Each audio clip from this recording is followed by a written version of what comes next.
Dad. You so corny. Sure, yes, sir. Back in the building once again. Yeah. Woo. Man, welcome to another episode of Corny Dads. Platform to talk about modern day fatherhood. We're just some corny dads that do some dope things for our dope kids. Yeah. Listen, before we introduce ourselves, man, shouts out to our engineer Twan, man. Twan over here. Twan up in here doing this thing, man. Twan's the newest member of the family. We got two engineers, man. Life is good. We ain't doing too bad. Hell yeah, man. All right. Well, I'm the man of many hats, man. Some people call me Chico. These gentlemen call me Ace, but my children call me Papa. Yo.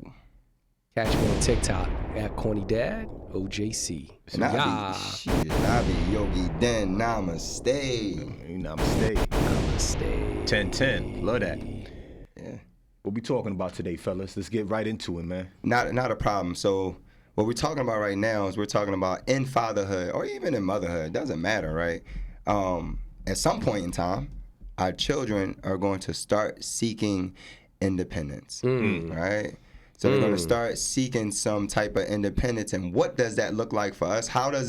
We want to talk about today, how does that look like for us? How do we cope with their independence? How do we help them? How do we usher them into independence safely and securely without being damage control at the end of the day, right? Because it can get ugly. So we're going to just kind of talk about what it looked like for us, some of the obstacles that we've been through, some of the things that we're seeing, some of the support that we can cater to you guys with, and then we're going to go from there. So let's talk about it right now. Is any one of you guys dealing with son or a daughter that is looking for their independence right now? Yep. Absolutely. Go ahead, Ace. Man, we talking about helicopter parents, right? I think just chopper style right here, Corny Dad OJC. I didn't know what a helicopter parent was, but when OJC brought that up, I was like, yeah, I think I got a couple of propellers. I think What's a helicopter dad? I am a helicopter dad, but What is that? helicopter dad is a parent that's just always there. He or she might be looking around the corner. You might be cracking into phones, seeing, who's being texted. I ain't never crack into my son's phone. I just want to be clear. We do that, man. Like, because in this day and time, man, with so much going on, we got to see what's going on, what conversations are being held, and what they're acquiring about. Yes, I know it's a little intrusive, but at the same time, a child is still a child. So we got to see what's going on. And, listen, we can have healthy conversations about it. But I'm trying to break through that. Helicopter parent, like we there, even though we'd all seen out, we always there, always watching out what's going on. But I think it's important that that we don't look down upon it, because we are living in a very, very trying time, right? A lot is going on.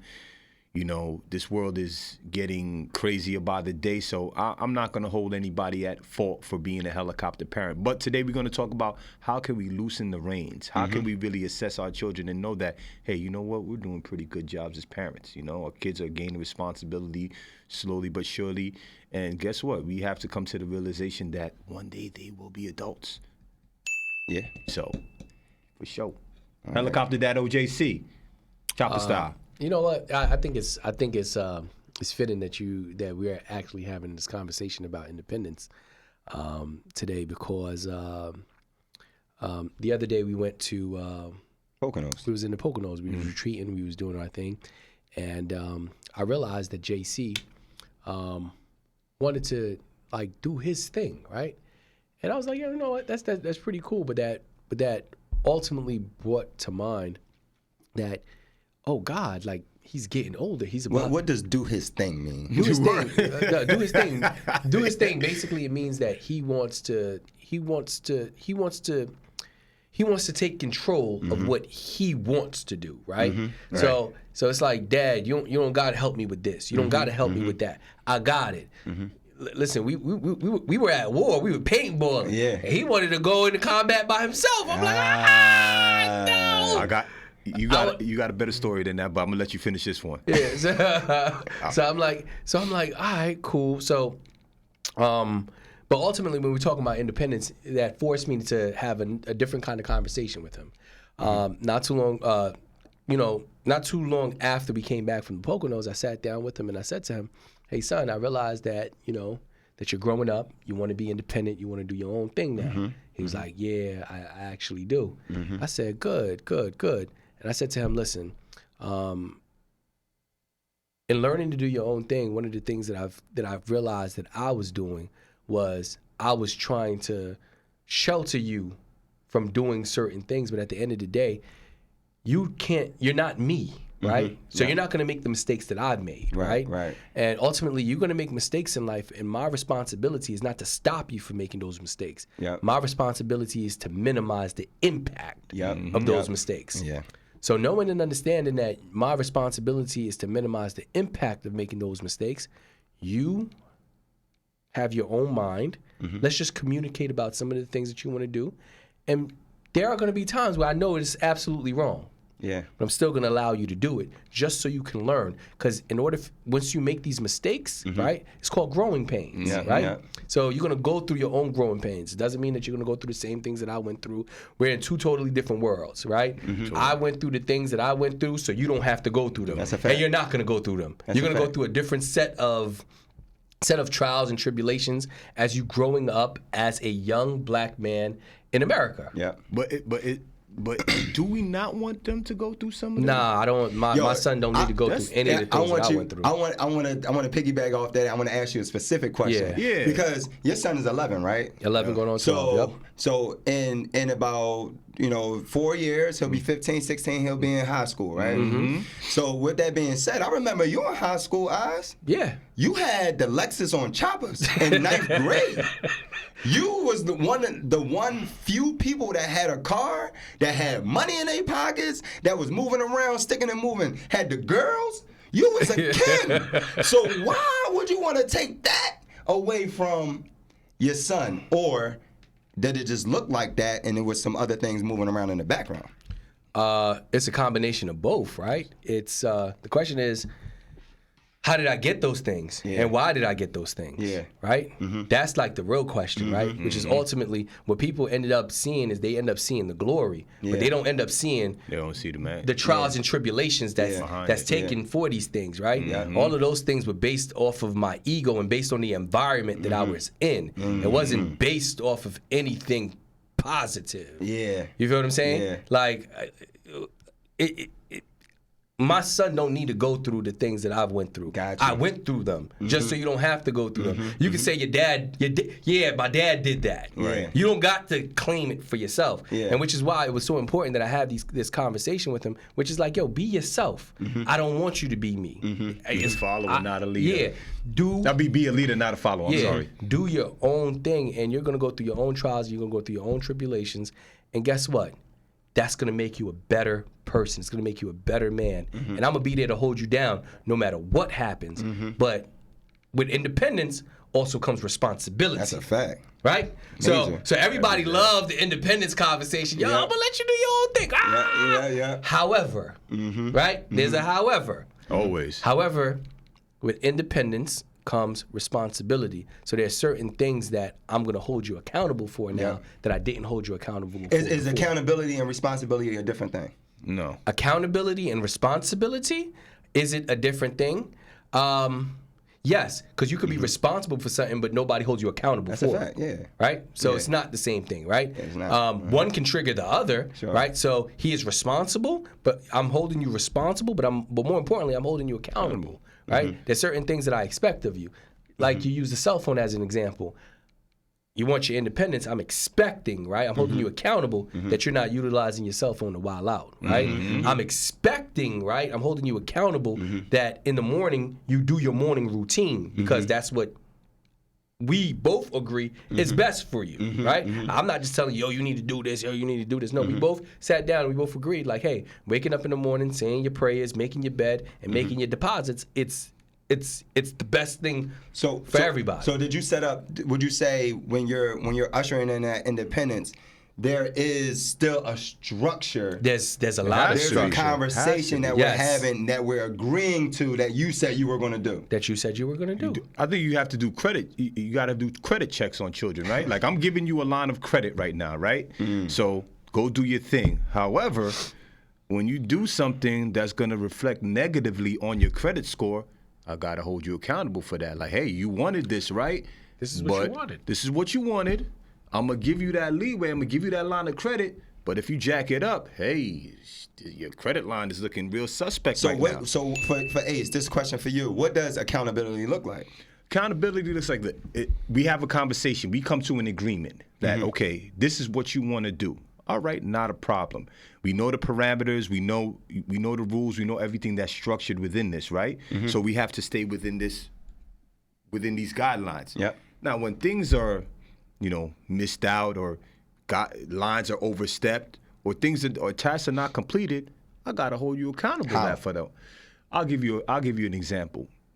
Amir's at the point where he wants control of his finances. Not a problem. You have a debit card, you have a bank account, you even have a piggy bank at home, right? Now you have a chore of tasks that you need to complete in order to receive these allocated funds. When they don't get done, guess what happens? You don't get it. And it doesn't always have to be monetarily. Hey, Papa, I want to go over here. Nah, man, you're in the red right now. There's certain things that you haven't accomplished, man, and you want to do that. You want to reap the benefits of things that you've never. I gotta hold you. Even down to Ayanna. Ayanna's 6 years old. She knows she has things to do. Like, right? You want to do this. We gotta check these boxes. These things have to get done. So it's not a bad thing to hold your children accountable and to set up these guidelines for them. It's necessary because as they become older, they have to know that as you go into the real world, these are the same things that are going to be expected of you. And guess what? The leniency is not going to be the same. That's a fact. But you know what the thing is? It's not preparing them for the real world because we're living in the real world, right? We are. So the things that we're implementing right now could only make you better. And this leads into a conversation that we had about London, right? Yeah. So I know some people may think, I think no, this is the real world, especially for a young lady. I feel like society is so much harder on black women, right? That we have to make sure that our daughters, right, our black daughters are prepared for what society has for them. Absolutely. So let's talk about some of the ways that let's talk about London's independence, right? Because my baby girl now, she's 14 years old. 14. Oh God, getting ready to go to high school, right? Yeah. So She was up here. We were up here with all the children, and we were having a conversation. And the question was asked, "What is something that your dad does that you don't understand?" Right. And her response was, the financial management. Yeah. Why I gotta take care of all my finances? Yeah, so all right, so with my 14-year-old, she's been homeschooled for the last 4 years. So she's been in a house, and I'll be honest with you, a lot of the stuff that we talk about, that we work with her on, was the things that they don't teach in school, right? Because I felt as though she just wasn't getting what she needed to get in school, right? So we talked about the we talked about the economy, right? We talked about inflation. We talked about the stuff that we're dealing with now. She understood when she was in 6th grade. So, we were going through all that stuff. She wanted to work. She wanted money. So I said, if you want to work, I'm just not going to let you blow the money. Says you got to be able to we got to practice what we preach. So you got to give 10%. Budget. Yeah, you got to give 10% to charity. You got to get, which is Trapdoor Inc. You got to give 20% to yourself. Right? Shameless plug. 20% to yourself, and then you gotta save 20%, right? So you got to invest 20%, right? So you get your money, and then that divvy up. Then the rest you can do for yourself. And then she loves that, right? So she loves to be able to spend her money the way that she wants to spend her money. She loves to do this stuff. But what's happening now? It's like and she's been out of school. Now she's like, I want to go to school. And I'm looking at school shootings. I'm looking at kids just wandering around getting shot.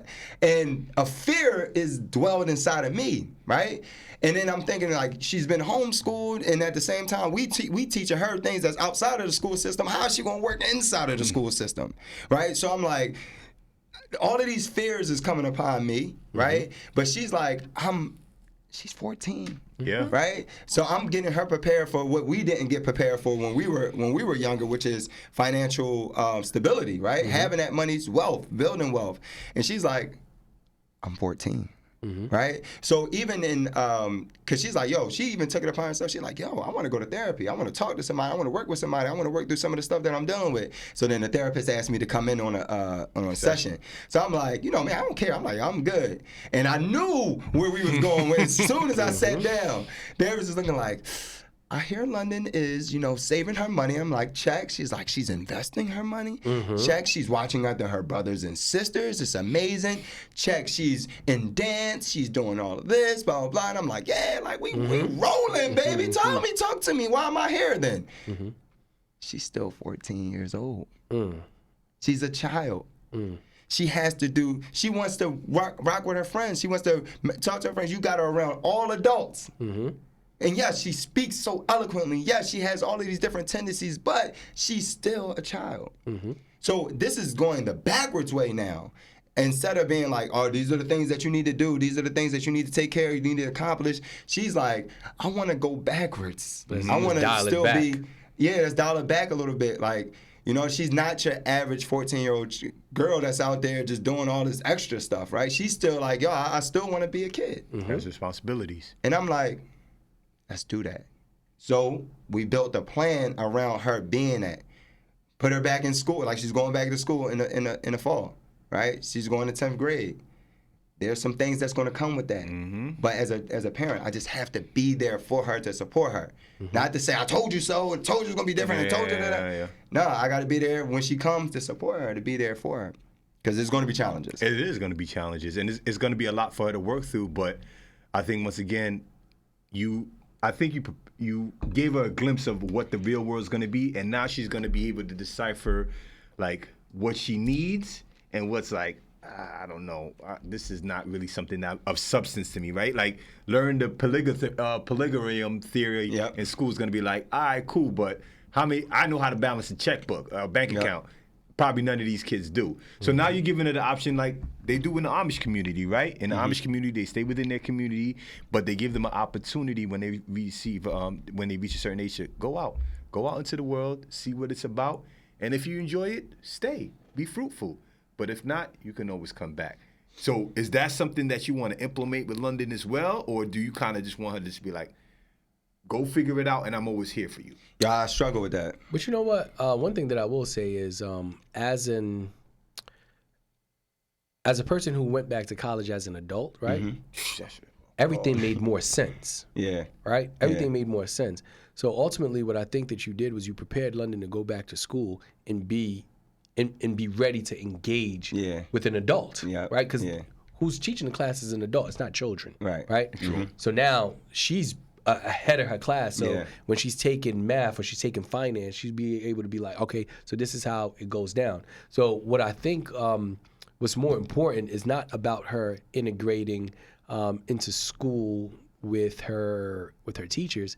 It's now about her social skills with with her peers, right? Like, how does that look, right? I think she actually. So me and her mom go back and forth with that. She's like, she may struggle. I'm like, I don't think so. I don't think so. Because it's not like she wasn't engaged with other kids. Right. It's not like she was locked in a basement and it's like, yo, learn how to do this. Balance this checkbook for me. That's not what's happening. Yeah. She was still an award-winning cheerleader. Yeah. She's a dancer now. Yeah. Like she was amongst her peers. The only thing is she didn't go to school. And she got all the stuff. That's why I said, like, in a society, you got to understand, she has all the stuff. She's beautiful, right? She can dress well. She has style. So you got the stuff, right? And she's going to an art school. So all they do is dance, sing. Yeah. So it's like she's in amongst her peers where she wants to be. Now, obviously, there's going to be challenges when we know that. There's a few challenges that's going to come up, right? So it's just like, but again, we're going to be there to support her in those instances. So I think the things that we're thinking is going to be the challenges are actually not going to be the things. She's going to flourish easily. And the things that she got a great personality, super bubbly, super beautiful. Like she'll acclimate very well. Very well. So the question I think that I have here for I just gonna have to show up at the school a couple times. That's it. Matter of fact, I want to bring it back to the story. I think I forgot that he told me the story. The story with you and Justice at the bowling alley. He really wanted to engage in his independence. You take Justice over to a birthday party, right? Mm-hmm. And he's like, nah, you can stay in the car, girlfriend. Oh, yeah. Oh, my God. Story. I got stories to tell, right? But tell this particular story. I got stories to tell. This is a great independent story. Man. Great independent story. All right, so, oh, God, this kid, right? He said you got a nice Maserati, right? Stay in that. This kid, apple don't fall too far from the tree, because when I heard that story, I was like, yeah, that's something the young eyes would do. But go ahead. Yeah, so here we go. I take my son. We're in the house. We're getting ready to go to a skate party, right? So his friends, they invited him to a skate party, and he's asking me, hey, Dad, help me get drippy. I'm like, sure, no problem. As a matter of fact, the story started with going to the basketball gym, right? Uh-huh. So we went to the gym to go play ball, and literally he went in before me because I was on a call. Mm-hmm. I walk into the gym, I take my stuff off, I'm getting ready to shoot. There's another parent in there shooting around. I just want to be clear. Mm-hmm. I just wasn't the only parent in there. Okay. So I take my stuff off, and I go to go grab a ball, and he says, Dad, what are you doing? I said, what do you mean? Like, I'm about to play ball. Yeah, like, what do you mean? Like, I want to exercise too. He says, nah, I think it'd be best if you just go. I say to him, I said, go where? Where do you want me to go? Like play on the other side? Like what? Like, what are you talking about? He's like, nah, Dad, I think you should go to the car and just wait for me there. I'm like, so mind you, and this is, in a previous episode, we talked about ego, right? Yeah. And this is where I really wanted to be like, boy, but I was like, yo, you know what? Justice, if that's really what you want, then cool. Your dad can't be in here playing ball with you while there's another father over there playing basketball. Ego. Okay. It's a different way. No problem. I'm gone, right? So I end up leaving. But there's more. So this is the same day. So, but how are you feeling as you walk to the car? I'm putting back on my jacket like a big dummy, right? Right? I'm putting back on my jacket. I'm like, all right, cool, no problem. But I'm hurt. Yeah. I'm hurt. Like, I'm gonna keep it real with you. I'm hurt. I'm hurt for two reasons. Number one, it was freezing outside, right? And I was like, all right, cool. I'm gonna take him to play ball, right? And then the second reason why I was hurt is I think everybody else saw him tell me I got to go, right? So I was hurt about that as well. So I was like, oh God. All right, cool, right? So I ended up finding something else to do to take up my time, right? To pass my time. There's always work to do. Right? So I'm like, all right, cool. So now it's time for us. So we go to the house. Everybody washes up, right? We're getting ready to go to the skate party. We're going to the skate party. So he's like, yeah, Dad, what should I wear? Yo, I need to get drippy. So I'm like, all right, cool, I got you. You're going to be drippy. So we putting together his outfit. Like, all right, cool. So he puts it on. He's looking in the mirror. He said, yo, all right, cool. Let me grab some sunglasses, Dad. So I'm like, all right, boom, boom. These are your sunglasses, right? And I'm gonna post the picture, too. Yes, please do. Hey, I'm going to make sure you guys get the picture so y'all can post this picture. So he's over there looking super drippy. So I'm like, all right, cool. Let me get myself together. He was like, for what? For what? What you getting dressed for? Right? He's like, Dad, you can go with exactly what you got on. I'm like, why? He's like, all right, Dad, we just need to have this conversation now. We need to have this conversation now. I'm like, what? So I'm like, what? He's like, we're gonna go there, and you're gonna sit in the car and wait for me, because once we get done with that party, then we're gonna go to Amir's party, right? Ayana's birthday party. So I'm like, so I can't go to the skate party. Can't go nowhere. I can't go to the skate party. You the Uber. You know there's gonna be other parents there, right? They're having a party, so that means like I'm like, yo, you know what, Boogie? No problem. Cool. But there's more.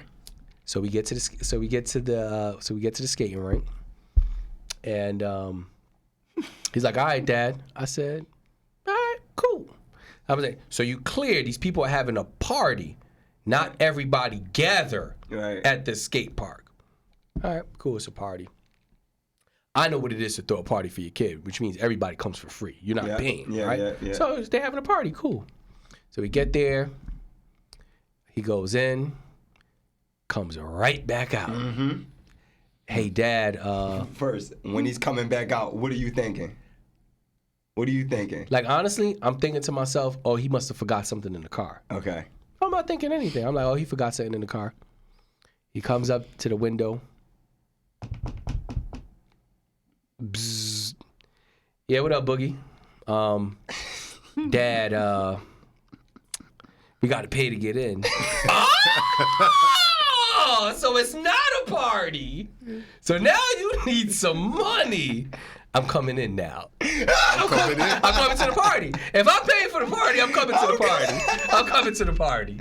I am coming to the party. Now I'm excited. I'm hyped. All of the above, right? Because I'm paying, so I'm in this month. I'm in the party. So we walk into the skating rink, and I see his group of friends. They standing at the door. I'm like, hey, what's going on? But you know, it's the funny part, right? Everybody like, hey, Mr. Charles, how you doing? It's all love, right? Yeah. But I can tell by he does this thing when he like, Bunches up. yeah, he gives me one of these, right? So ultimately, I end up paying for him to get in, and I went back and sat in the car, like the good driver that I am. So I think the greatest part of the story is as kids, don't play yourself, man. Independence is you're gonna have your independence, but it's gonna cost. It's gonna cost. It's gonna cost, but I didn't want to play him out again. No, it looked like all his friends was there, and I already gave him my word that I would just be in the car. So I just did exactly that. However, right, within the independence, right, let's talk about, this is the part that we're not talking about, right? Mm-hmm. Within the independence comes a lot of heartache, right? Yeah. Because my son broke my heart when he told me I couldn't play ball with him. Yeah. Like, I taught you how to shoot. Because I taught you how to shoot. Now you're telling me I can't play with you. What was the identity that you had, that the ego was coming? We talked about ego last episode. Mm-hmm. So what was it that you were thinking was happening at that very moment when he said, don't come sit with me. Don't come play with me. Number one, you're not treating me like a friend, right? Mm-hmm.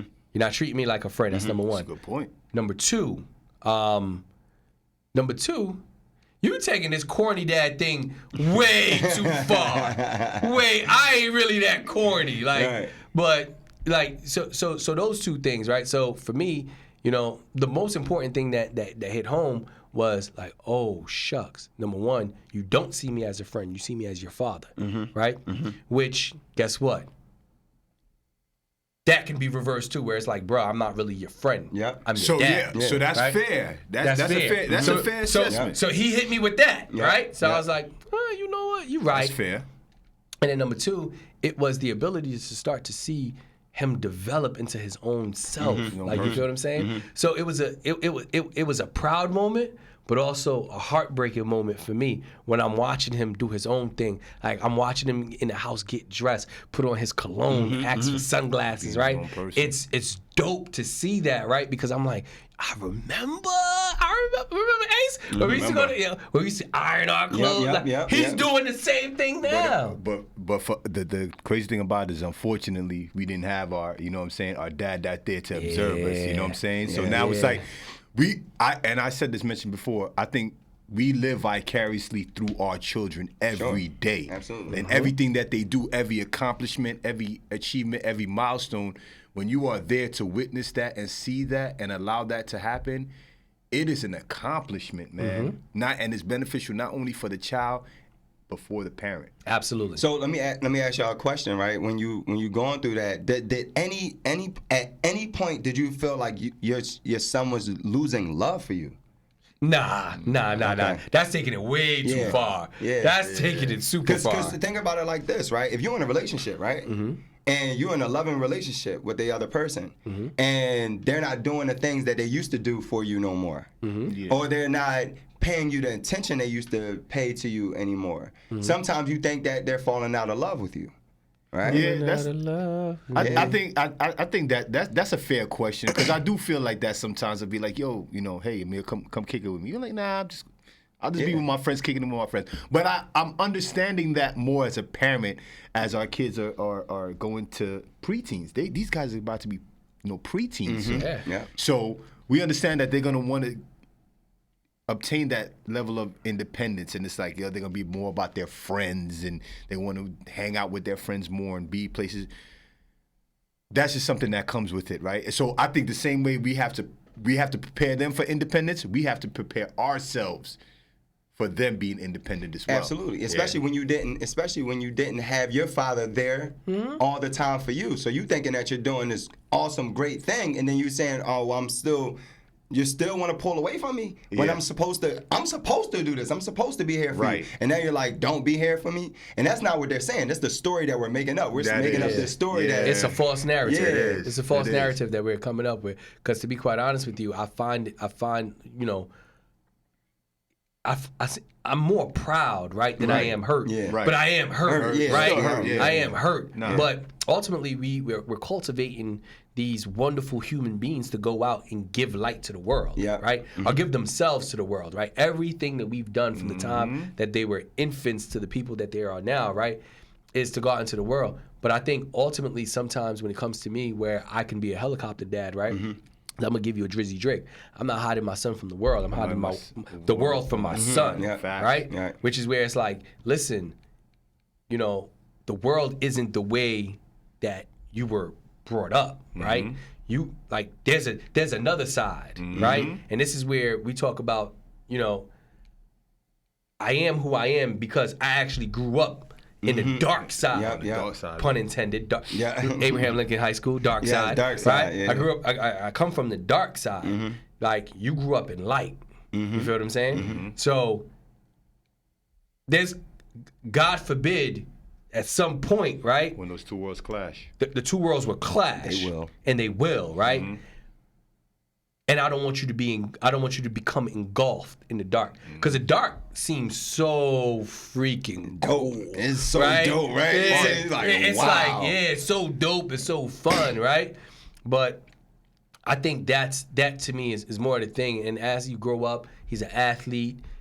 The girls are gonna be around, and to be quite honest with you, this is the part where us as parents, right, we don't really know what this is going to be. We got to prepare ourselves too. Because when we were growing up, being an athlete means that you had to play in certain spaces that is not so pleasant. Where, guess what? Like, you had the hustlers out there, like real hustlers was out there being like, "Yo, young boy, come here, let me holler at you." Here's my question. Right? Here's the question. And that's where...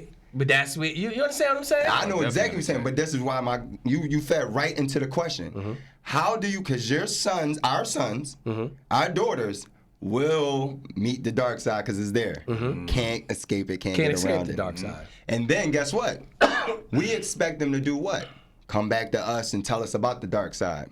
Nah, ain't gonna happen. Ain't gonna happen. So how do you set? The question is, how do you set conditions up so that way you can, when that dark side is met, instead of the hustler, young boy, come over here, I see what you got going on, blah, blah, your dad wouldn't understand. How do you set it up so that way there's someone there to intercept that? I think this goes back to, one of our previous episodes where I talked about the power of love, right? And how love, fear is integrated into love, right? Where it's not that you're scared of me. You think that it's not that my son is scared of me. He thinks that I'm going to kill him if he does something wrong. But I want him to feel like, I don't want to break his heart, right? My dad loves me so much. I could talk to him about anything. I don't want to break this man's heart by doing the wrong thing, or just not having a conversation with me. You feel what I'm saying? Like, if you want to do something, let's sit down and have a conversation. You and I, we may not be on the same page, but I don't want to hear it from the world about what you're doing versus you and I sitting down. I'm raising you as a young man. I'm raising you to be a man, for you to be able to sit down, look me in the eye, and tell me who you are, right? Because I never hid who I am to you. Right? You hear the stories. You hear Uncle Dan. You hear Uncle Ace come through and they tell you stories so that way you're clear on who I am, what I've done in my life, right? And what I've been through in my life. So let's have the conversation. You understand what I'm saying? So I don't think we can hide our kids from the world, and we can't hide our kids from the dark side of the world. The only thing that we can do is we could properly prepare them, right? And pray. There is no playbook. And pray and just hope that everything that we've done to instill everything that all the work that we've done and everything that we instilled in our children provides them with the knowledge and the know-how, right? The direction. In the good book, it says that if you, oh God, I forgot the Bible verse right now. But it basically talks about like, if you lead your child down a path, even if they stray, they'll find their way back to the same path. So I think it's important something that you said. We have to. It's parents. As parents, it's okay to let our children know that we are not perfect. We have made mistakes. Correct. We have fell short, and that gives us like a more human side. Like, all right, my dad done messed up before. My mom done messed up before. But guess what? They circle back and they brought it all together. But I had a question. Wait. Before that question, because that was violins playing. That was violins playing, what y'all saying. Oh, yeah, because, they ain't... To think that they're coming back, right? Even in the best conditions where, like, I'll give you an example. My father created some really good conditions. We always talk about my dad, right? And I can always go to him and talk to him about anything. But I didn't always do it. You didn't. Right? Why? Right? Because I just felt as though, like, I wanted to be my own man. I don't want to go to homeboy and try to figure it out. I don't want him to figure it out for me. I don't want to have this conversation with him. I got the answers. Correct. So I can figure this out. But I think one of the best things that could have ever happened to me is that instead of, somebody that just happened to show up, like an uncle, like a cousin, or something like that played the devil's advocate of my father. But my father actually sent that person. Correct. To be there as the person to go to instead of me going to the streets, instead of me going to the hustler, right? That almost seems like that person is against my father, but we already know the conversations happen. Who is the person that, because we all like, our son can come to us and can talk to us.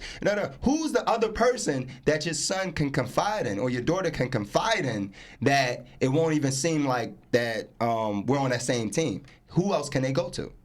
Oh, they got everybody's phone number on this damn show. Who else will they go to? That's a great point. That's a great point, man. I like that. Yo, man. Big Dan had that. He had them. Think about that, no, right? But I think what we're talking about is the community that we're cultivating around our children. Villagers, yep. Right?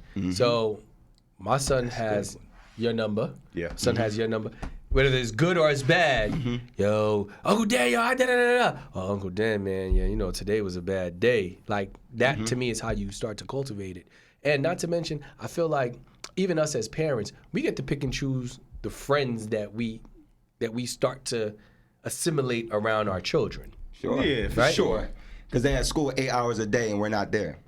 So even though we may think this, I think we're giving ourselves more credit than we have, right? Or more control than we have.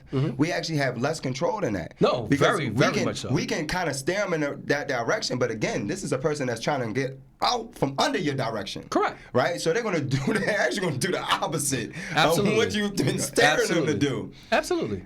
But again, right, I feel like what you're saying is true, but at the same time, we ultimately do have the control, right? Because if I decide, like, you could have went to what's the school uptown? I could have went to Martin Luther King. You could have went to King. You didn't go to King. You went to Lincoln in the greater Northeast. I sure did. You thought that was you thought that was a mistake?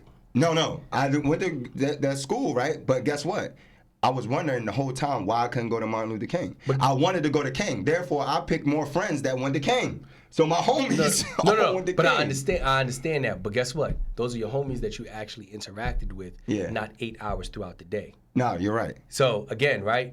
We have the ability to create the community and create the environment, right? Yeah. So if I decide to send my son to a school where not to say, again, it's not to say that, I just think that sometimes we can put our children in environments that we believe is better than others, right? Yeah. And allow them to cultivate that. Yeah. I have a friend of mine, I ain't gonna say his name. The worst thing he did when he was growing up was tipping cows over. Right? That's dope. He was tipping cows over. Like pushing a cow over? Tipping cows over. Bro, right? That's right? That's got to be a felony somewhere. That's different. Right? Not to say it's the worst thing he did, but that was like the highlight. Yo, it was tipping cows over, right? Fire. So, again, tipping cows over, after school shootings. I'm picking tipping cows over. lesser of the two evils. I'd rather get a fine for you tipping somebody's cow over than an after-school shooting when you felt like you got to do a drive-by. Like, come on, man. So, again, I feel like we're talking about extremes, but the truth of the matter is I feel like, the children that we're cultivating at the end of the day, they're thought provokers, they're critical thinkers, and there's ultimately, people who watch the show that may or may not have, that may live in a different environment, right? So these are the people that I'm actually talking to. I'm not talking to the people who could send their kids to Princeton, Harvard, or the most expensive schools in the world. God bless you for the people that can, right? But the people who can't, right? And they have to send their kids to, to the neighborhood school that's not the best, right? Those are the people that I want to talk to and say like, hey, there is no right answer. The only thing that you can do is do the best that you can as a parent to cultivate that right relationship and put the rest of your faith in the divine.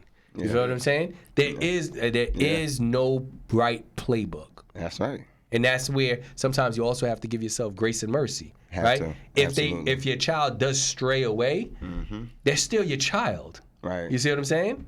They're still your child. You can't take them back. You don't throw the child away?